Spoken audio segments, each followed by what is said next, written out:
Hello guys, ഇതെൻ്റെ first review ആണ്. ഇപ്പോൾ ഫസ്റ്റ് റിവ്യൂ തന്നെ നമ്മളെ ഇന്ത്യയിലെ ഏറ്റവും ഹൈബ്രിഡ് കാർ ആയിക്കോട്ടെ എന്ന് വിചാരിച്ചു. ഇത് നമ്മളെ വണ്ടി തന്നെയാണ്. Mahindra Thar Roxx rear wheel drive AX7 variant ആണ്.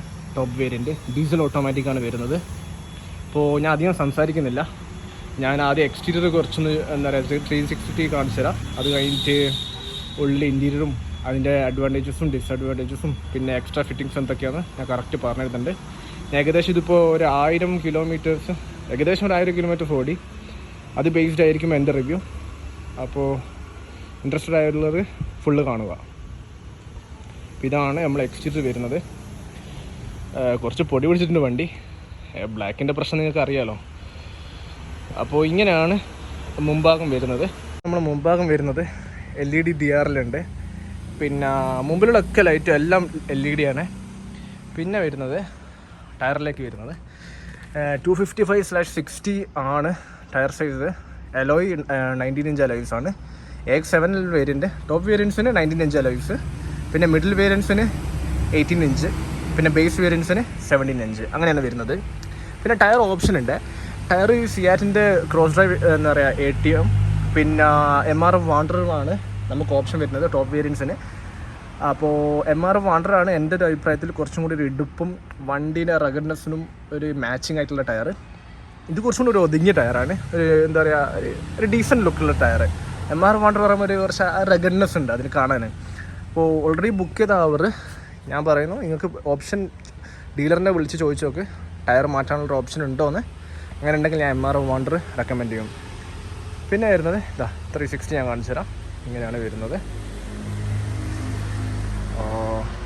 കുറച്ച് സ്പേസ് പറഞ്ഞ് ബാക്ക് ഇങ്ങനെയാണ് വരുന്നത്. പിന്നെ ഞാൻ സൈഡ് പ്രൊഫൈൽ കാണിച്ചു തരാം. ഇങ്ങനെയാണ് വരുന്നത്. റൂഫ് ചെറുങ്ങനെ സ്ലാൻഡഡ് ആണ്. നമുക്ക് ചെറുങ്ങനെ ഒരു ഞാൻ ഇഷ്ടപ്പെട്ടിട്ടില്ല, പക്ഷെ എന്നാലും നമുക്ക് സഹിച്ചു പോവാം. പിന്നെ വരുന്നത് ഇതാ ഡോർ ഹാൻഡിൽ പ്ലാസ്റ്റിക് ആണ്. പക്ഷെ ഇവിടെ വ്യത്യാസമുണ്ടത്. ഇവിടെ ഓരോരോ ബോഡി ആയിട്ട് അറ്റാച്ച്ഡ് ആയ പോലെ ഒരു ടൈപ്പാണ്. അതിന് കുറ്റം പറയാനൊന്നുമില്ല, കാണാൻ രസമുണ്ട്. പിന്നെ ഇങ്ങനെ കണ്ട ഇവിടെയൊക്കെ ഇങ്ങനെ ഒരു ഡിസൈൻ ഉണ്ട്. അതൊക്കെ ഒരു വണ്ടിയുടെ റഗഡ്നെസ്സിന് ഫീല് കൂട്ടാൻ വേണ്ടിയിട്ടാണ് തോന്നുന്നു. പക്ഷെ അതിനൊന്നും മോശമായിട്ട് എനിക്ക് തോന്നുന്നില്ല. അതൊക്കെ ഓക്കേഷാണ്, വലിയ കുഴപ്പമില്ല. പിന്നെ നമുക്ക് ഇനി ഇൻറ്റീരിയറിലേക്ക് പോവാം. ഇൻറ്റീരിയർ കയറുന്ന മുമ്പ് ഞാൻ ചാവി കാണിച്ചു തരാം. ചാവി ഇങ്ങനെയാണ് വരുന്നത്. നമ്മൾ സാധാരണ ഇപ്പോൾ XUV-നൊക്കെ കിട്ടുന്ന ചാവിയാണ്. ഇങ്ങനെയാണ് വരുന്നത്. പിന്നെ അവർ ഒരു ബോക്സ് തരും വണ്ടി വാങ്ങുമ്പോൾ. അതിനുള്ളിൽ കിട്ടുന്ന കീ ചെയിനാണിത്. നല്ല ക്വാളിറ്റി ആയ കീ ചെയിനാണ്. കണ്ടാ. ഇനി ഇൻറ്റീരിയറിലേക്ക് കിടക്കാം. അപ്പോൾ ഇങ്ങനെയാണ് ഫസ്റ്റ് ലുക്ക് വരുന്നത്. ടോപ്പ് വേരിയൻറ്റിന് ഇലക്ട്രിക് ചെയർസാണ്, ഇലക്ട്രിക് കൺട്രോൾഡ് ചെയർസാണ്. 6-way അഡ്ജസ്റ്റഡ് ആണ്. പിന്നെ ഇതിൽ കയറിയിരിക്കാം. അപ്പോൾ ഇതാണ് നമ്മുടെ ഇൻറ്റീരിയർ വരുന്നത്. ഇങ്ങനെയാണ് ഫസ്റ്റ് ലുക്ക് വരുന്നത്. നല്ലൊരു ലക്ഷറിയസ് ഫീലാണ്. ഞാനുള്ള പറയാമല്ലോ, അതിനൊക്കെ ഉഷാറാണ്. പിന്നെ ഞാനിപ്പോൾ ഒന്ന് സ്റ്റാർട്ടാക്കട്ടെ. ബ്രേക്ക് പിടിക്കുക, നിൽക്കുക. ഓക്കെ. അപ്പോൾ ഇതിന് ഉള്ളു വെച്ച് പറയുകയാണെങ്കിൽ ഇവിടെ സോഫ്റ്റ് ടച്ച് വരുന്നുണ്ട്, ഇവിടെ വരുന്നുണ്ട്, ഇവിടെ ഇല്ല, ഇവിടെ ഉണ്ട്. പിന്നെ ഇവിടെ നല്ല റിജിഡായ ഹാൻഡിലാണ്. പിന്നെ ഇവിടെ XUV-ൻ്റെ ഒരു അതേ ഡിസൈനാണ് ഇവിടെ. പിന്നെ മെയിൻ ഫീച്ചറാണ് ഹാർമാൻ കാർഡുണ്ട്. സ്പീക്കർ സിസ്റ്റം 9 സ്പീക്കർ സിസ്റ്റമാണ് അവിടെ. പിന്നെ താഴെ, പിന്നെ ബാക്കിൽ 2 പിന്നെ വേറെ എവിടെയൊക്കെ ഉണ്ട്, ഞാൻ നോക്കിയിട്ടില്ല കറക്റ്റ്. പിന്നെ വരുന്നത് ഇത് സ്കോർപ്പിയോൻ്റെ അതേ സ്റ്റിയറിംഗ് സിസ്റ്റമാണ്. നല്ലൊരു ഫീൽ, നല്ലൊരു അലക്കണ്ടല്ല, പക്ഷെ എന്നാലും നല്ലൊരു സ്റ്റിയറിംഗ് കവർ, നല്ല സുഖമുണ്ട് പിടിക്കാൻ. പിന്നെ ഇലക്ട്രിക് സ്റ്റിയറിംഗ് ആണ്. അത് വേറൊരു വലിയ ഫീച്ചറാണ്. നല്ല ഉപകാരമാണ്. ഒരു കൈ കൊണ്ട് നമുക്ക് സുഖമായിട്ട് ഓടിക്കാം. ഞാൻ റെക്കമെൻഡ് ചെയ്യില്ല, പക്ഷെ എന്നാൽ നല്ല സുഖമായിട്ട് ഓടിക്കാം. ഞാൻ നേരെ ഡയറക്റ്റ് ഇനി ഫീച്ചേഴ്സിലേക്ക് പോവാം. ഞാൻ അധികം ബ്ല പറയുന്നില്ല. വെൻറ്റിലേറ്റഡ് സീറ്റ്സാണ്. ഫസ്റ്റ് ഡ്രൈവർ സീറ്റും പാസഞ്ചർ സീറ്റും. ഇപ്പോൾ വെൻറ്റിലേഷന് 3 സ്പീഡാണ്. 3 സ്പീഡ് വെൻറ്റിലേറ്റഡ് ആണ്. ഇപ്പം 2, 3 ഓക്കെ ഇങ്ങനെ. പിന്നെ ഡ്രൈവ് മോഡ്സ് ഉണ്ട്. ഡ്രൈവ് മോഡ്സ് ഇതൊക്കെയാണ്. സിപ്പാണ് നോർമൽ മോഡ്, എക്കോണമിക് മോഡ്. സൂമാണ് നമ്മുടെ ഈ മഹീന്ദ്ര താറോക്സിൻ്റെ സ്പോർട്ട് മോഡ്. സൂം നിൽക്കിയാൽ ഇവിടെ ഡിജിറ്റൽ ക്ലസ്റ്റർ മാറും നോക്കണം, കുറച്ചും കൂടി സ്പോട്ടി ടൈപ്പ് ആവും കണ്ടോ. അതേപോലെ സ്നോ ഉണ്ട്, മഡ് ഉണ്ട്, സാൻഡ് ഉണ്ട്. ഇത് 5 ടൈപ്പാണ്, 5 ടൈപ്പ് ഡ്രൈവ് മോഡാണ് മഹീന്ദ്ര താറോക്സിനുള്ളത്. പിന്നെ ഉള്ളത് പിന്നെ ഇത് ഡബിൾ ഇൻഡിക്കേറ്റേഴ്സ്, പിന്നെ ഇത് 2 വാർണിങ്സ് ആണ്, വേറൊന്നുമല്ല. ഇത് പാസഞ്ചർ സീറ്റിലെ വെന്റിലേഷൻ സ്വിച്ച്. പിന്നെ വരുന്നത് ഇതാണ് ടെമ്പറേച്ചർ കൺട്രോൾ ചെയ്യുന്നത്. ഇത് നല്ലൊരു ഓപ്ഷനാണ്. എന്താ വെച്ചാൽ ഇവിടെ ഓൾറെഡി വലിയൊരു സ്ക്രീൻ ഉണ്ട്. ഇത് 10.25 ഇഞ്ച് സ്ക്രീനാണ്. സാധാരണ ഇപ്പം വരുന്ന എല്ലാ വണ്ടികൾക്കും സ്ക്രീനിലാണ് നമ്മൾ AC-യും ടെമ്പറേച്ചറൊക്കെ കൺട്രോൾ ചെയ്യുന്നത്. അത് അവിടെ കൊടുക്കാതെ ഇവിടെ ഒരു ബട്ടൺ, ഫിസിക്കലായിട്ട് ബട്ടൺ തന്നു. അതൊരു വലിയ ഉപകാരം തന്നെയാണ്. പിന്നെ ഇതാണ് AC കൺട്രോൾ ചെയ്യുന്നത്, ഇതാണ് ടെമ്പറേച്ചർ കൺട്രോൾ ചെയ്യുന്നത്. പിന്നെ ഇവിടെ നിങ്ങൾക്ക് അറിയാവുന്ന സാധാ ഓപ്ഷൻസാണ്. AC ഇതൊക്കെ നിങ്ങൾക്ക് അറിയാമല്ലോ, അധികം ഡിസ്കസ് ചെയ്യുന്നില്ല. പിന്നെ ഡിജിറ്റൽ ക്ലസ്റ്റർ കാണിച്ചു തരാം. ഇത് നോക്കിയിട്ടാണ് നമ്മൾ കൺട്രോൾ ചെയ്യുക. നമുക്ക് ഫ്യൂവൽ ഇൻഫോ നോക്കാം, വെഹിക്കിൾ ഇൻഫോ ഉണ്ട്, നാവിഗേഷൻ ഉണ്ട്, ഡ്രൈവർ അസിസ്റ്റ് ഉണ്ട്, ഡിസ്പ്ലേ ലേഔട്ട് ഉണ്ട്. ഡിസ്പ്ലേ നമുക്ക് 3 തരം ഉണ്ട്. നോർമൽ ഉണ്ട്, ഇൻഫർമേഷൻ ഉണ്ട്, മിനിമൽ ഉണ്ട്. നമ്മളിപ്പോൾ നോർമലാണ് ഉള്ളത്. ഇൻഫർമേഷൻ ഇങ്ങനെ ഉണ്ടാവും, നോക്കോളാം, ഇങ്ങനെ. ഓക്കെ. പിന്നെ ഞാൻ അധികം വെറുതെ കുറേ കാണിച്ചിരുന്നില്ല, ആവശ്യമുള്ള മാത്രം കാണിച്ചു തരാം. ഡ്രൈവർ അസിസ്റ്റ് അതൊക്കെ ഞാൻ കാണിച്ചല്ലേ. പിന്നെ വരുന്നത് ഓട്ടോമാറ്റിക് ഹെഡ് ലാംപ്സ് ആണ്. അതൊക്കെ നിങ്ങൾക്ക് അറിയാമെന്നല്ല. ഇവിടെ മഹീന്ദ്രയിനും ഓഫർ ചെയ്തിട്ടുണ്ട്. അതേപോലെ തന്നെ ഓട്ടോമാറ്റിക് വൈപ്പേഴ്സ്. ഞാൻ ചില റിവ്യൂസ് പറയുന്നത് കേട്ടിട്ടുണ്ട് വൈപ്പേഴ്സ് അത്ര പോരാന്ന്. നോക്കിക്കോളാം വൈപ്പേഴ്സ് എത്ര എഫക്റ്റീവാണ് ഞാൻ കാണിച്ചു തരാം. ഉണ്ടാ, നല്ല എഫക്റ്റീവാണ്, ഒരു പ്രശ്നമില്ല. പിന്നെ ഇതൊക്കെ മഹീന്ദ്രേൻ്റെ പുതിയതായിട്ടുള്ള ഓഫേഴ്സാണ്. തുറക്കുമ്പോൾ ലൈറ്റ് എത്തുന്നത്. ഓക്കെ, അതൊക്കെ ഓക്കെ. ഇനി ഇതിൻ്റെ മെയിൻ ഫീച്ചറിലേക്ക് വരുന്നത് പാനോറാമിക് റൂഫ്. വലിയ റൂഫാണ് കേട്ടോ. നോക്കിക്കോളാം, ശരിയാക്കില്ല. ഓക്കെ, വലിയൊരു റൂഫ് തന്നെ കേട്ടോ. അവർ പറയുന്നത് ഈ സെഗ്മെൻറ്റിൽ, ഈ ഒരു പ്രൈസ് റേഞ്ചിൽ ഇതിനായിട്ടും വലിയ റൂഫ് വേറൊരു വണ്ടിയിൽ വരുന്നില്ല എന്ന് പറയുന്നത്. ഇത് ഇനിയും ബാക്കോട്ട് പോവേ, ഫുൾ ബാക്കോട്ട് പോകും. ഫുൾ ബാക്കോട്ട് പോകും. ആ കവർ ഇനിയും ബാക്കോട്ട് പോകേണ്ടതാണ്, എന്താണെന്ന് അറിയില്ല. അതാ പോയി, അതാ കണ്ടോ, ഫുൾ പോവും. ഇവിടെ ഡ്രൈവറിന് നിൽക്കാൻ പറ്റൂല. ഡ്രൈവർ നിൽക്കേണ്ട ആവശ്യമില്ലല്ലോ, ബാക്കിലുള്ള ആൾക്കാർക്ക് 3 പേർക്ക് നിന്നിട്ട് ബെൻഡ് ചെയ്യേണ്ട ആവശ്യമില്ല. നേരെ നിന്നിട്ട് ആൾക്ക് തല പുറത്തിടാം. അങ്ങനത്തെ ഒരു രീതിയിലാണ് റൂഫ് ടോപ്പ് പ്ലേസ് ചെയ്തത്. പിന്നെ ഒന്നാമത് നല്ല വീതി ഉണ്ടല്ലോ, അതുകൊണ്ട് സുഖമായിട്ട് നിൽക്കാം, ഒരു അടുങ്ങാറില്ലാണ്ട്. ഇവിടെയാണ് സ്വിച്ച് വരുന്നത്. ഇതിങ്ങനെ ആക്കിയാൽ മതി. പിന്നെ മൊത്തം ക്ലോസ് ചെയ്യും. പിന്നെ ഇത് കവർ ചെയ്യുന്ന സൺഷെയ്ഡില്ലേ, അടിയിലുള്ള കവർ, അതിൻ്റെ സ്വിച്ചതാണിത്. പിന്നെ ലൈറ്റ്. പിന്നെ ഒരു പ്രശ്നം എന്ന് വെച്ചാൽ ഇവിടെ ലോവർ വേരിയൻസിന് ഇവിടെ കണ്ണട വെക്കാനുള്ള ഓപ്ഷൻ ഉണ്ട്. ഇവിടെ അതില്ല. ഇവിടെ ഒരു സ്പീക്കർ സിസ്റ്റമാണ് ഇവിടെ വന്നത്. ഓക്കെ. പിന്നെ ഇനി വരുന്നത് നമുക്ക് ഇൻഫോർടൈൻമെൻറ്റ് സ്ക്രീനിൽ നോക്കാം. പറയാലോ, ഹോണസ്റ്റായി പറയാലോ, നല്ല റെസ്പോൺസീവാണ്. ഞാൻ ഇത് എല്ലാ വണ്ടിക്കും കണ്ടിട്ടില്ല. നല്ല റെസ്പോൺസീവാണ്, നല്ല ഫാസ്റ്റുമാണ്, ഒരു ലാഗില്ല, ഒന്നുമില്ല. പിന്നെ അഡ്വഞ്ചർ സ്റ്റാറ്റ്സിൽ ഓരോന്നായി കാണിച്ചു തരാം. അഡ്വഞ്ചർ സ്റ്റാറ്റ്സിൽ കോമ്പസ് വരുന്നുണ്ട്, G-ഫോഴ്സ് വരുന്നുണ്ട്, സ്പീഡ് ആൻഡ് ടാക്കോ വരുന്നുണ്ട്. പിന്നെ roll and pitch, tyre direction, compass altimeter, ഇതൊക്കെ ഞാൻ കാണിച്ചെന്നല്ലേ. ഓക്കെ. നമുക്ക് ലാപ്പ് ടൈം നോക്കാം. ഇതൊക്കെ തന്നെ. പിന്നെ വരുന്നത് ആപ്ലിക്കേഷൻസിൽ കുറേ ആപ്ലിക്കേഷൻസ് ഉണ്ട്. ഇതൊക്കെ എന്തിനാണെന്നൊക്കെ അറിയില്ല. ഒരു വണ്ടിക്ക് ഇത്ര വേണമെന്നൊക്കെ അറിയില്ല. ഡ്രൈവ് മോഡ് ഞാൻ നേരത്തെ പറഞ്ഞ പോലെ. ന്യൂസ് അപ്ഡേറ്റ് ഉണ്ട്, owner manual, SUV info, documents, connector apps, my drive manager, dash dial, climate control, Alexa ഉണ്ട് ഇതിനകത്ത്. ഞാൻ ഇതുവരെ കണക്ട് ചെയ്തിട്ടില്ല, എത്ര എഫക്റ്റീവാണെന്ന് നോക്കാൻ വേണ്ടിയിട്ട്. ഇൻഷാല്ലാ ഒരു ദിവസം ഞാൻ ആക്കുന്നുണ്ട്, എന്നിട്ട് ഒരു വീഡിയോ ഇട്ടിരുന്നുണ്ട്. പിന്നെ ഹൊറോസ്കോപ്പ് നോക്കുന്നുണ്ട്, എന്തിനൊക്കെ അറിയില്ല ഇതിനകത്തല്ലോ. സോഫ്റ്റ്വെയർ നമുക്ക് അപ്ഡേറ്റ് ചെയ്യാം. പിന്നെ സറൗണ്ട് വ്യൂ, പിന്നെ ഞാൻ ഇപ്പം കാണിച്ചത്. പിന്നെ travel explorer, ticker tape, weather update, user profile ഒക്കെ നമുക്കാക്കാം. പിന്നെ 360 വ്യൂ ഉണ്ട് ഇതിന്. ഇത് ഇങ്ങനെ വരുന്നത് നോക്കിക്കോളാം, കണ്ട നല്ല അടിപൊളി 360 വ്യൂ ആണ്. പിന്നെ വരുന്നത് ഇതിന് നമ്മൾ ഫോൺ പിന്നെ നമുക്ക് ഇതിനകത്ത് ആൻഡ്രോയിഡ് ആൻഡ് ആപ്പിൾ എന്താ പറയുക വയർലെസ് കാർപ്ലേ ഉണ്ട്. പിന്നെ അത് ഞാൻ കാണിച്ചിരുന്നില്ല, വെറുതെ സമയം പോക്കുന്നില്ല നിങ്ങൾ. പിന്നെ ഒരു കാര്യം വിട്ട് ഇതിവിടെ വയർലെസ് ചാർജിങ് ആണ്. പിന്നെ ഇത് ഓട്ടോമാറ്റിക്. പിന്നെ ഇവിടെ ചെറിയ സ്പേസ് ഉണ്ട്, മോശമില്ല. പിന്നെ ഇവിടെയാണ് നമ്മളെ ഇലക്ട്രോണിക് ബ്രേക്കിംഗ് വരുന്നത്. ഇവിടെ ചെറിയ സ്പേസ് ഉണ്ട് 2 ബോട്ടിൽ വെക്കാൻ. ഇത് 1 ലിറ്റർ ബോട്ടിലൊന്നും കൊള്ളൂല, ചെറിയ ബോട്ടിൽസ് ഉണ്ടാവില്ലേ അതൊക്കെ പറ്റുള്ളൂ. പിന്നെ ഹാൻഡ് റെസ്റ്റ് ഈ ഡ്രൈവർ സീറ്റിൻ്റെ മാത്രമാണ് അഡ്ജസ്റ്റബിൾ ഉള്ളൂ, പാസഞ്ചറിൻ്റെ അഡ്ജസ്റ്റബിൾ അല്ല. പിന്നെ ഓപ്പൺ ചെയ്താൽ ചെറിയൊരു സ്പേസേ ഉള്ളൂ, വലിയ സ്പേസ് ഒന്നും ഇല്ല. സീറ്റിലേക്ക് വരുന്നതാണ്.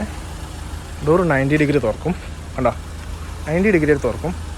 പിന്നെ ഇങ്ങനെയാണ് ബാക്ക് സീറ്റിലേക്ക് കയറുന്നത്. ഓക്കെ, ബാക്ക് സീറ്റിലേക്ക് വയസ്സായവർക്ക് കയറാൻ കുറച്ചിടങ്ങാറാവും, എന്ന് വെച്ചാൽ നല്ല ഹൈറ്റിലുള്ളത്. പിന്നെ ഇങ്ങനെയാണ് വരുന്നത്. ഇതുണ്ടോ, അത്യാവശ്യം മോശമില്ലാത്ത തൈ സപ്പോർട്ട് ഉണ്ട്. എന്ന് വെച്ചാൽ ഞാൻ മുമ്പിലത്തെ സീറ്റ് ഇപ്പോൾ നല്ല മാക്സിമം ഹൈറ്റിലാണുള്ളത്.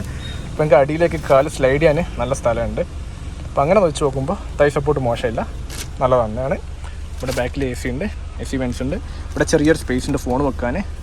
ഇവിടെ ചാർജിങ് പോർട്ടുണ്ട്. പിന്നെ റൂഫ് ഉണ്ടോ, റൂഫ് എൻ്റെ തലേൻ്റെ അപ്പുറം വരെ ഉണ്ട്. അതുകൊണ്ട് ഇത് നല്ലൊരു ഫീച്ചറാണ്. നമുക്ക് ഇപ്പോൾ വയനാടൊക്കെ പോകുമ്പോൾ നല്ലൊരു രീതിയിൽ മേലോട്ട് നോക്കിയിട്ട് ട്രാവൽ ചെയ്യാം. അപ്പോൾ ഇതാണ് ഇതിൻ്റെ ബൂട്ട് വരുന്നത്. ബൂട്ട് ഇങ്ങനെ തുറക്കും, ഇങ്ങനെ ആദ്യം ഫുള്ള് തുറക്കണം, എന്നിട്ട് ഇത് ഓപ്പൺ ചെയ്യണം. അപ്പോൾ ഇതാണ് ബൂട്ട് വരുന്നത്.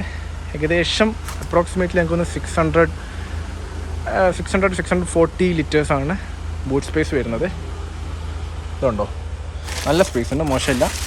ഇപ്പോൾ ഇവിടെ വേണമെങ്കിൽ 2 ചെറിയ കുട്ടികൾക്ക് വേണ്ടി അങ്ങോട്ടും ഇങ്ങോട്ടും കാല് നീട്ടി വെച്ചിട്ടിരിക്കാം, നല്ല കംഫർട്ടബിളാണ്. ഞാൻ അവരോട് ചോദിച്ചിട്ടുള്ള ഓല അഭിപ്രായമാണ് പറയുന്നത്. ഇത്രയാണ് ബൂട്ട് സ്പേസ് വരുന്നത്. ഇവിടെയും സ്പീക്കർ വരുന്നുണ്ട്. അപ്പോൾ ഇവിടെ ബാക്കിലിരിക്കുന്ന കുട്ടികൾക്കും നല്ലോണം സുഖമായിട്ട് പാട്ട് കേട്ടിട്ട് പോവാം. പിന്നെ ഇതും ഉണ്ട് ഇവിടെയുണ്ട് ചാർജിങ് സോക്കറ്റ്. പിന്നെ അവിടെ ബെൽറ്റ് ഉണ്ട്, എന്തെങ്കിലും കെട്ടി വെക്കണമെന്നുണ്ടെങ്കിൽ അതിനവിടെ ബെൽറ്റല്ല, ഒരു ഹുക്കുണ്ട്. ഞാൻ സൈഡിലെ ഫീച്ചേഴ്സ് പറയാൻ വിട്ടേ. ഇവിടെ നമുക്ക് 8 സ്ലോട്ടാണ് വരുന്നത്. നമുക്ക് ഇപ്പോൾ റെയർ വീൽ ഡ്രൈവ് ആയതുകൊണ്ട് 6 വരുന്നുള്ളൂ. ഈ 2 4 വീലിനാണ് വരുന്നത്. ഇവിടെ ഇൻഡലി ടേണും സ്മാർട്ട് ക്രോളും. ഇപ്പോൾ റെയർ വീൽ ഡ്രൈവ് ആണ് നമുക്ക് 6 വരുന്നുള്ളൂ. നെക്സ്റ്റ് വരുന്നത് ലൈറ്റാണ്. ഇവിടെ ഒരു ഫുട്ട് ലാമ്പ് ഉണ്ട്, ഇവിടെയും പാസഞ്ചർ സീറ്റിലും ഉണ്ട്.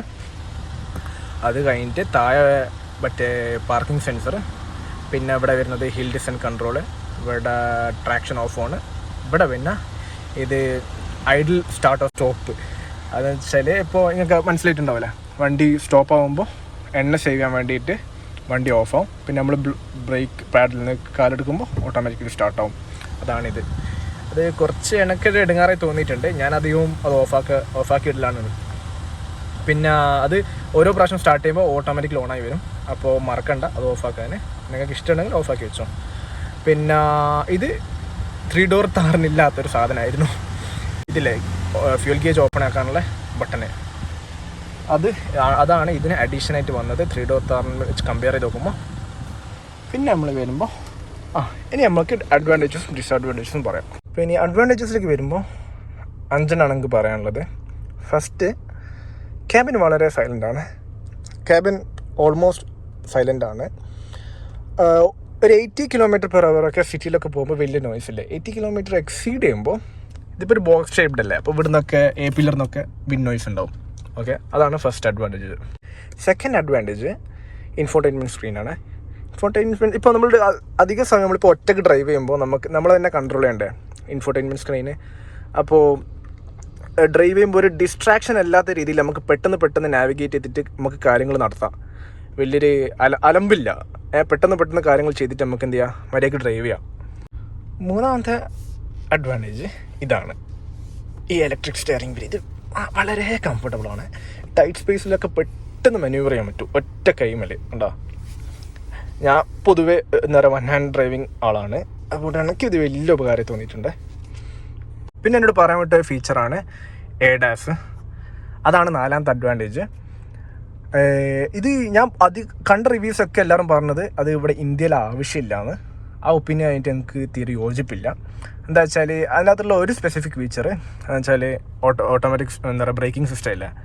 അതെനിക്ക് വളരെ യൂസ്ഫുള്ളായി തോന്നിയിട്ടുണ്ട്. എന്താ വെച്ചാൽ ഞാൻ ഡ്രൈവ് ചെയ്യുമ്പോൾ പൊതുവേ ഞാൻ സൈഡിലേക്കും ഷോപ്സും ഒക്കെ നോക്കിയിട്ട് പോകുന്ന ഒരാളാണ്. അപ്പോൾ ചില സമയത്ത് ആരെങ്കിലും മുമ്പിൽ ബ്രേക്ക് പിടിച്ചാൽ ഞാൻ സഡൻ ബ്രേക്ക് പിടിക്കുന്ന ഒരു അവസ്ഥ വരും. അതൊരു വലിയ നല്ലൊരു സേഫായ ഒരു സിറ്റുവേഷൻ അല്ല. അപ്പോൾ അതിനെ ഹെൽപ്പ് ചെയ്യുന്നൊരു ഫീച്ചറാണ് ഓട്ടോമാറ്റിക് ബ്രേക്കിംഗ് സിസ്റ്റം. പെട്ടെന്ന് മുമ്പിലത്തെ വീല് ലോക്കാവും, അതുകൂടാതെ സ്റ്റിയറിങ്ങും ഷേക്കാവും. അപ്പോൾ അതൊരു വലിയൊരു യൂസ്ഫുള്ളായ സേഫായ ഫീച്ചറായിട്ട് എനിക്ക് തോന്നുന്നത്. അപ്പോൾ അതാണ് 4ാമത്തെ. പിന്നെ 5ാമത്തെ ഫീച്ചർ എന്ന് വെച്ചാൽ ഓട്ടോ ഡിമ്മിങ് മിററാണ്. വളരെ യൂസ്ഫുള്ളായ ഫീച്ചറാണ് ഇവിടെ. എന്ന് വെച്ചാൽ ചില പേർക്ക് എന്താ പറയുക, വണ്ടി ഡിമ്മിൽ ഓടിക്കുന്ന അറിയില്ല, രാത്രി എപ്പോഴും ബ്രൈറ്റ് അടിച്ചിട്ടാണ് ഓടിക്കുക. അപ്പോൾ അങ്ങനത്തെ ഒരു സിറ്റുവേഷനിൽ ബാക്കിലത്തെ ഒരു വണ്ടി ബ്രൈറ്റ് അടിച്ച് വന്നാൽ വളരെ ഇടങ്ങാറാണ്. എന്ന് വെച്ചാൽ ഇവിടുന്ന് റിഫ്ലക്ട് ചെയ്തിട്ട് നമ്മൾ കണ്ണിലേക്ക് അടിക്കും. അപ്പം ഞാൻ അധികം എൻ്റെ മുമ്പത്തെ വണ്ടികൾക്കൊക്കെ ഞാൻ അധികം രാത്രി ഓടിക്കുമ്പോൾ എന്ത് ചെയ്യേണ്ടി വരും, ഇത് തിരിച്ച് വെക്കേണ്ടി വരും. എന്നാലും നമുക്ക് ഓടിക്കാൻ പറ്റില്ല, അത്രയും ഡിസ്റ്റർബൻസ് ആയിട്ട് തോന്നും. അപ്പോൾ ഇതിവിടെ ഉള്ളത് വലിയൊരു ഉപകാരമാണ്. അതാണ് 5ാമത്തെ ഫീച്ചർ.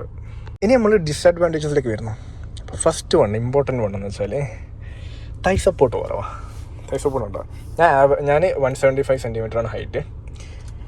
എൻ്റെ കുറച്ച് തൈ സപ്പോർട്ടോടില്ല. ഇപ്പോൾ അതെനിക്ക് വലിയ ഇടങ്ങാറായി തോന്നുന്നുണ്ട്, ഉള്ള പറയാമല്ലോ, ഹോണസ്റ്റായി പറയാം. ഞാനിപ്പോൾ ഇന്നലെയും കൂടിയിട്ട് കോഴിക്കോട് ട്രിപ്പ് പോയിട്ടുള്ളൂ. അപ്പോൾ എനിക്ക് ഒരു വലിയൊരു എന്താ പറയുക അനോയിങ് ആയിട്ടുള്ള തോന്നുന്നൊരു ഫീച്ചറല്ല, ഡിസഡ്വാൻറ്റേജാണിത്, തൈ സപ്പോർട്ട് ഇല്ലാത്തത്. പിന്നെ അവിടെ ഡെഡ് പെഡലുണ്ട്, ഇത് ഓട്ടോമാറ്റിക്കാണ്, ഡെഡ് പെഡലുണ്ട്. എന്നിട്ട് ഇത് മര്യാദയ്ക്ക് റെസ്റ്റ് ചെയ്യാൻ ഇവിടെ ഒരു കറക്റ്റ് ഒരു സ്പേസ് ഉണ്ട്, പക്ഷേ ഒരു മര്യാദയ്ക്കുള്ളൊരു റെസ്റ്റിംഗ് പൊസിഷൻ അല്ല കേട്ടോ. ഇവിടെ ഒരു ചെറിയൊരു ഈ പ്ലാസ്റ്റിക്കിൻ്റെ ബൾജിങ് ഇല്ല, അതൊരു എടുങ്ങാറായ രീതിയിലാണ്. ഒരു കുറേ ഓടുമ്പോഴൊക്കെ ചെറുങ്ങനെ ഒരു എടുങ്ങാറായി തോന്നും. ഇവിടെ നിന്നൊക്കെ പെയിൻ വരും. നമ്മളിങ്ങനെ ചാരി വെക്കുന്നതുകൊണ്ട് അധികം നേരം നിൽക്കുമ്പോൾ ഇവിടെ നിന്നൊരു പെയിൻ വരും. വിചാരിച്ച പോലെ സീറ്റ് കളറ് വൈറ്റ്, ഇത് വലിയൊരു ഡിസഡ്വാൻറ്റേജ് തന്നെയാണ്. പിന്നെ ഇത് മെയിൻറ്റെയിൻ ചെയ്യാൻ പറ്റുന്നവർക്ക് വലിയ പ്രശ്നം ഉണ്ടാവില്ല. ഇത് കണ്ടോ, ഇതിപ്പോൾ ഇതിൻ്റെ ഡിസഡ്വാൻറ്റേജ് പറയണമെങ്കിൽ ഇവിടെ നോക്കിയാൽ മതി. ഇവിടെ ചെറുങ്ങനെ കറ വരും. എന്താ വെച്ചാൽ ഇതിവിടുന്ന് ഞാൻ കയറുമ്പോൾ എപ്പോഴും ഞാൻ സ്റ്റെപ്പ് ചവിട്ടാറില്ല. അപ്പോൾ ഞാൻ എപ്പോഴും ഇങ്ങനെ സ്ക്രാച്ച് ചെയ്തിട്ടാണ് കയറാറ്. ഇങ്ങനെ ടച്ച് ചെയ്ത് ഇങ്ങനെ നല്ല ഡ്രാഗ് ചെയ്തിട്ടാണ് ഞാൻ കയറാറ്. അപ്പോൾ അങ്ങനെ പാൻറ്റിൻ്റെ കളർ ഇവിടെ ആവും. എങ്ങനെ എനിക്ക് മനസ്സിലായില്ല, പക്ഷെ അങ്ങനെ ആവും. പക്ഷെ തുടച്ചാൽ പോവേ. ഞാനിപ്പോൾ ഇന്നലെ കൂടി വണ്ടി ആയിട്ടുള്ളൂ.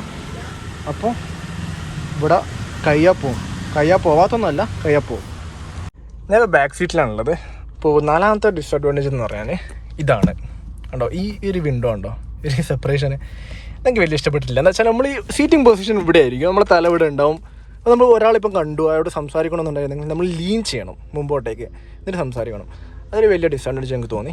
പിന്നെ അടുത്തതിലേക്ക് പോവാം. അടുത്ത ഡിസഡ്വാൻറ്റേജ് ഒരു വലിയ ഡിസഡ്വാൻറ്റേജ് തന്നെയാണ്, വലിയൊരു കുറവ് തന്നെയാണ്. പക്ഷെ തീരെ ബോട്ടിൽ സ്പേസ് ഇല്ല. ഇവിടെ നോക്ക്, കൂടിപ്പോയാൽ നമുക്ക് ഡയറി മിൽക്കിൻ്റെ വലിയ മുട്ടായില്ലേ 500 രൂപേൻ്റെ, അത് വെക്കാൻ പറ്റും ഇവിടെ. അതേപോലെ തന്നെ ഇവിടെയും ഉണ്ടോ, ഇതൊരു ചെറിയൊരു ബോട്ടിലാണ്. എത്ര ലിറ്ററാണെന്നൊക്കെ അറിയില്ല. ഉണ്ടോ, ഇത്രയും സ്പേസ് ഉള്ളൂ. ഇതിങ്ങനത്തെ 2 വെക്കുക, അത്രയും സ്പേസ് ഉള്ളൂ. അപ്പോൾ നമ്മൾ ഇപ്പോൾ ലോങ് ട്രിപ്പ് പോകുമ്പോൾ വെള്ളങ്ങളൊക്കെ വെക്കില്ല, ബോട്ടിൽസ് വെക്കാൻ മര്യാദക്കുള്ള സ്പേസ് ഇല്ല. ആകെ വഴിയുള്ള ബാക്കിൽ വെക്കാൻ, ഡിക്കിയിൽ വെക്കാൻ. ഞാൻ പറയാൻ പോകുന്നത് വണ്ടീന് എക്സ്ട്രാ വെച്ച അക്സസറീസാണ്. ഫസ്റ്റ് വെച്ചതാണ് റെയിൻ വൈസർ. നല്ല ക്വാളിറ്റിയുള്ളതാണ്. ഞാനിത് അവിടെ പോയപ്പോൾ ഞാൻ അത് വെക്കാൻ തീരുമാനിച്ചിട്ടില്ല. ബട്ട് കണ്ടപ്പോൾ ഈ ക്രോം ഫിനിഷ് ഈ അലോ ആയിട്ട് മാച്ചിങ് ആയി തോന്നി, അതുകൊണ്ട് വെച്ചു. നല്ല രസമുണ്ട് കാണാൻ, കുഴപ്പമില്ല. പിന്നെ വരുന്നത് മിറർ അപ്ലീക്കാണ്. ഇത് കണ്ടോ, ഇവിടെ ഒരു ബ്ലാക്ക് പ്ലാസ്റ്റിക് വെച്ച ഇതാണ് അടുത്ത 2ാമത്തെ ആക്സസറീസ്. അത് അപ്പുറത്തെ മിറർ കൊണ്ട് ഒരു സെറ്റായിട്ടാണ് വരുന്നത്. കണ്ടോ. പിന്നെ വരുന്നത് 3ാമത്തെ ആക്സസറിയാണ് സ്കഫ് പ്ലേറ്റ്. കണ്ടോ, ഇത് പ്ലേറ്റാന്ന് പറയത്തില്ല, എന്തോ ഒരു സ്റ്റിക്കർ പോലെയാണ്. പക്ഷെ നല്ല രസമുണ്ടോ, കയറുമ്പോൾ താർ ബാഡ്ജിങ് കാണാൻ നല്ല രസമാണ്. ഇവിടെയും അവിടെയും പാസഞ്ചർ സീറ്റിലും ബാക്കിലും വരുന്നുണ്ട്. ഞാൻ കാണിച്ചു തരാം. അവിടെയും വരുന്നുണ്ട് വലിയ ഇത്. പിന്നെ വരുന്നത് ഇതാണ്. പിന്നെ വരുന്നതാണ് ഈ 70 കാർപ്പറ്റ്സ്. ഇതിനെ റെക്കമെൻഡ് ചെയ്യും, നല്ല കാർപ്പറ്റാണ്. ഇത് പെട്ടെന്ന് നമുക്ക് റിമൂവ് ചെയ്തിട്ട് എടുത്തിട്ട് ഇത് ക്ലീൻ ആക്കുക. ഇതിവിടെ വാക്യൂം ചെയ്താൽ മതി, പെട്ടെന്ന് ചളിയാവുന്നില്ല. ഞാൻ റെക്കമെൻഡ് ചെയ്യും. പിന്നെ അടുത്ത ആക്സസറിയാണ് ഇത്, അലൂമിനിയം പെഡൽസ്. ഇത് നല്ലതാണ്. ഞാൻ ചില ചില റിവ്യൂസ് പറഞ്ഞിട്ടുണ്ട് ഇത് പെട്ടെന്ന് ഊരിപ്പോരും, അത്ര റെക്കമെൻഡഡ് അല്ല എന്നല്ല. അതൊന്നുമില്ല. ഞാനിപ്പോൾ ഒരാഴ്ച ഉപയോഗിക്കുന്നു, ഇതുവരെ നമുക്കൊരു പ്രശ്നം ഫേസ് ചെയ്തിട്ടില്ല. അപ്പോൾ ഞാൻ റെക്കമെൻഡ് ചെയ്തു. പിന്നെ ഈ 70 കാർപ്പറ്റ്സ് ഇവിടെയും വരുന്നുണ്ട്, ബാക്കിലും വരുന്നുണ്ട്. ഇതാണ്ട ബൂട്ട്സിലും വരുന്നുണ്ട്. ബൂട്ടിൽ വരുന്നുണ്ട്. വലിയൊരു കാർപ്പറ്റാണ് ഇവിടെ. പിന്നെ പറയാൻ പാടാണ് അടുത്ത ആക്സസറിയാണ് ഈ ക്യാമോഫ്ലാജ് കാർ കവർ. ഇത് നല്ല ക്വാളിറ്റിയുള്ള സാധനമാണ്. ഇതിൽ ഇട്ട് നോക്കിയിട്ടില്ല, എന്നാലും നല്ല നമുക്ക് തൊട്ട് നോക്കിയിട്ട് നല്ലൊരു കവറായിട്ടാണ് തോന്നുന്നത്. പിന്നെ വരുന്ന ആക്സസറി ഉള്ളൊരു ആക്സസറി എന്ന് വെച്ചാൽ ഇവിടെ ഇൻഫോർടൈൻമെൻറ്റ് സ്ക്രീനിലൊരു സ്ക്രീൻ കാർഡ് ഇട്ടിട്ടുണ്ട്. നമ്മളിപ്പോൾ ഫോണിൽ മേലെ വെക്കുന്ന സ്ക്രീൻ കാർഡില്ല, അതേപോലെ തന്നെ ഒന്ന് ഇവിടെ വെച്ചിട്ടുണ്ട്. അത് ഞാൻ റെക്കമെൻഡ് ചെയ്യും. ചില സമയത്ത് നമ്മൾ ഇപ്പോൾ വണ്ടിയിൽ കുട്ടികളൊക്കെ കയറിയാൽ ചിലപ്പോൾ നാം കൊണ്ട് ചിലപ്പോൾ സ്ക്രാച്ചൊക്കെ വരും. അപ്പം ഏറ്റവും നല്ലത് അങ്ങനത്തെ ഒരു സ്ക്രീൻ കാർഡ് വെക്കുന്നതാണ്. അടുത്ത ഫീച്ചർ എന്ന് വെച്ചാൽ മഡ് ഗാർഡാണ്. ഇതുണ്ട ഇവിടെ, പിന്നെ ഇവിടെ ഇതും.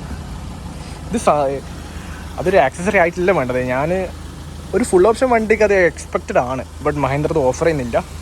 ഇവിടെ അത് എക്സ്ട്രാ വെച്ചു. ഞാൻ പറയുന്ന കംപ്ലൈൻ്റ് ഒന്നും പറയുന്നില്ല. അതുകൊണ്ടോ നല്ല എന്താ പറയുക മഡ് ഗാർഡാണ്, റെക്കമെൻഡ് ചെയ്യും. അത് വണ്ടിക്ക് കുറച്ചും കൂടി ഒരു ഇടുപ്പ് വരുത്തും. അതുകൊണ്ട് അത്ര വലിയ പ്രൈസും ഇല്ല. അതിന് എത്രയോ 4 എണ്ണമാണ് വരുന്നത്. അപ്പോൾ 4 എണ്ണത്തിന് വരുന്നത് എത്രയാണ്, 2000 സംതിങ് ആണ് എൻ്റെ ഒരു ഓർമ്മയിൽ, ഉറപ്പില്ല. പിന്നെ ഞങ്ങൾക്ക് ഇത്ര ആക്സസറീസ് വെച്ചിട്ടുള്ളൂ. പിന്നെ എൻ്റെ കൂടെ പറയാൻ വിട്ട ഒരു സംഭവം എന്ന് വെച്ചാൽ ഇവരുടെ സ്റ്റെപ്പാണ്. ഇത് ഭയങ്കര റോബസ്റ്റ് സോളിഡായ സാധനമാണ്. ഏത് നമുക്ക് ബെൻഡ് ചെയ്യുന്ന ഫീലിങ്ങോ അല്ലെങ്കിൽ ബ്രേക്കാവോ സൗണ്ടോ ചില വണ്ടിയൊക്കെ ഉണ്ടാവും ഒരു ക്രീക്കിങ് നോയ്സൊക്കെ. നമുക്ക് ധൈര്യം ഉണ്ടാവില്ല ഒക്കെ ചവിട്ടി കയറാൻ. പക്ഷേ ഇത് നമുക്ക് ധൈര്യമായിട്ട് എന്ത് ചെയ്യാം, കയറാം, ഒരു പ്രശ്നമില്ല. അപ്പോൾ ഇത്ര എനിക്ക് പറയാനുള്ളൂ. ഓവറോൾ പറയുകയാണെങ്കിൽ നല്ല വണ്ടിയാണ്, വലിയ കുഴപ്പമില്ല, നല്ല വണ്ടിയാണ്, നല്ല ഇടുപ്പാണ്, നല്ല ഉഷാറാണ് വണ്ടി, നല്ല ഉഷാറാണ്. പാസഞ്ചേഴ്സിനൊക്കെ നല്ല ഇഷ്ടപ്പെട്ട്, ഫാമിലിക്ക് മൊത്തം ഇഷ്ടപ്പെട്ട്. ചെറിയൊരു എനിക്ക് എൻ്റെ ഇഷ്ടം എന്ന് വെച്ചാൽ ഞാൻ പറഞ്ഞ പോലെ ഡ്രൈവിംഗ് സീറ്റിലെ കുറച്ച് കംഫർട്ട് എനിക്ക് കുറച്ച് കുറവായിട്ട് തോന്നുന്നുണ്ട്. പക്ഷെ എന്നാലും നമുക്ക് സഹിച്ച് പോവാം. വണ്ടി നല്ല ഇടുപ്പുണ്ടാകുമ്പോൾ ആരായിരിക്കും ഇപ്പോൾ വലിയ ഇങ്ങനെ കംഫർട്ടെല്ലാം നോക്കുന്നല്ലേ. പ്രത്യേകിച്ച് നമുക്കിപ്പോൾ എങ്ങനെ ആൾക്കാർക്കൊന്നും പ്രശ്നമല്ല, നമുക്ക് താറുണ്ടെങ്കിൽ താറ്, അത് മതി, നല്ല ഉഷാറാണ്. അപ്പം അത്രയേ ഉള്ളൂ. അപ്പോൾ നിങ്ങൾക്ക് റിവ്യൂ ഇഷ്ടപ്പെട്ടെങ്കിൽ ലൈക്ക് ഇടുക, ഇഷ്ടപ്പെട്ടെങ്കിൽ അൺലൈക്ക് ആക്കി, പറ്റിയെങ്കിൽ സബ്സ്ക്രൈബ് ചെയ്യും.